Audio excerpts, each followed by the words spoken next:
Saudi আরবে প্রতাপ খেজুর, এটা কাঁচা খেজুর ফ্রিজে রাখে। মাশাআল্লাহ কেমন দেখুন,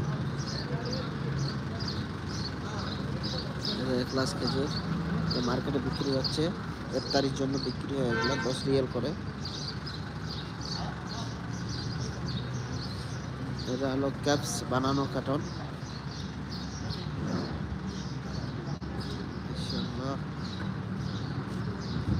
খেজুর গাছের ফুল, এটা হলো সেগাই